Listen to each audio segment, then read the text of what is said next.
Oke, sekarang kita ke hipotiroidisme. Jadi hipotiroidisme kebalikannya ya, jadi menurun nih hormon tiroidnya.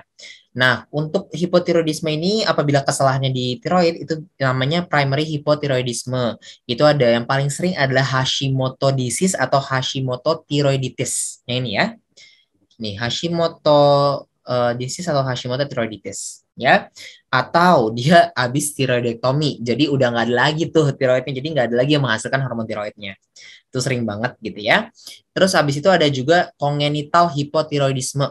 Itu sering juga. Jadi kalau congenital hypothyroidism biasanya pasien-pasiennya tuh anak-anak kecil yang dia apa sih bahasanya yang kayak agak pendek, terus lidahnya besar gitu-gitu ya.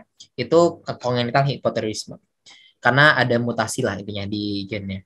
Nah, kalau untuk dikarena hipotiroidisme dikarenakan adanya kesalahan di pituitari atau hipotalamus, itu berarti biasanya ada trauma atau ada tumor, itu biasanya sering banget kayak gitu, ya. Nah, ini yang tadi udah kita bahas.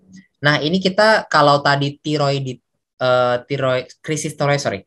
Krisis tiroid kita pakainya yang Burchotowski. Kalau untuk hipotiroidisme itu kita pakai Bilewick Index.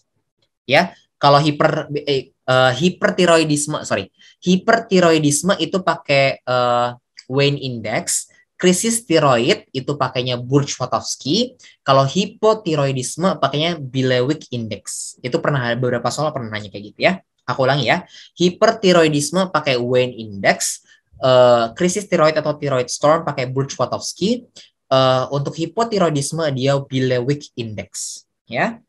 Nah, untuk Bilewick Index ini kita bisa bilang dia hipotiroid apabila dia di atas 30, ya. Ini yang tadi kita bahas. Nah, sekarang ke Hashimoto disease. Intinya dia itu adanya autoimun ya, sehingga muncul nih antibodi yang namanya anti TPO sama anti TG ya. Tadi ada dua, anti TPO sama anti TG yang bisa merusak sel-sel tiroidnya. Jadi si pabriknya dirusak sehingga nggak bisa lagi menghasilkan hormon tiroid gitu ya.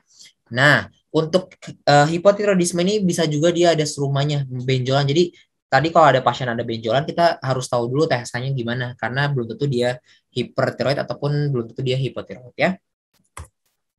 Nah, bisa juga ada hipotiroid dikarenakan defisiensi iodin. Kan tadi ya aku udah bahas iodin yang tadi I131 tadi, iodin digunakan untuk sumber produksi hormon tiroid ya.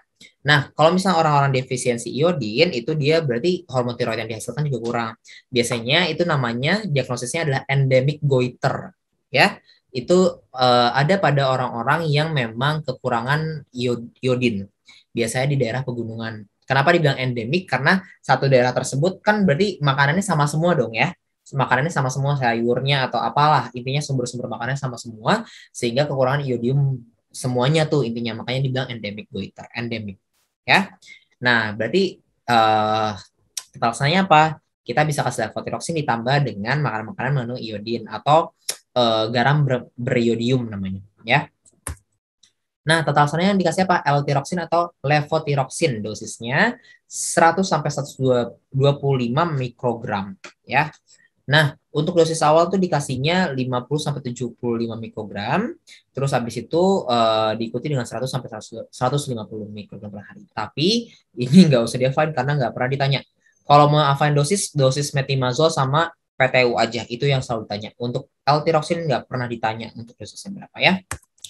Untuk kriteria rujuknya, apabila dia hipotiroid pada bayi dan anak, itu wajib kita rujuk apabila dia hamil, apabila ada gangguan jantung, ya, apabila apa namanya ada bengkak benjol-benjol, itu juga harus kita rujuk, ya. Oke, kan tadi kalau hipertiroid krisisnya penyakit yang parahnya namanya krisis tiroid atau tiroid storm. Nah, kalau hipotiroid penyakit parahnya udah kekurangan banget nih hormon tiroidnya. Yang paling parah atau krisisnya namanya adalah coma mix edema. Ya, terminologinya adalah coma mix edema. Nah, coma mix edema hampir sama intinya ABC dulu kasih resusitasi cairan. Ya, terus kita langsung loading levothyroxine IV. Kalau tadi krisis tiroid kita kasih PTU 600 sampai 1000 mg lewat NGT diikuti dengan 4 kali 100 sorry 100 selama 4 jam selama 4 jam kok 4 kali sih selama 4 jam. Kalau untuk coma mixedema dikasihnya levothyroxine IV Kalau untuk dosisnya juga jarang ditanyain, jadi nggak usah dihafalin. Hampir nggak pernah deh kayaknya.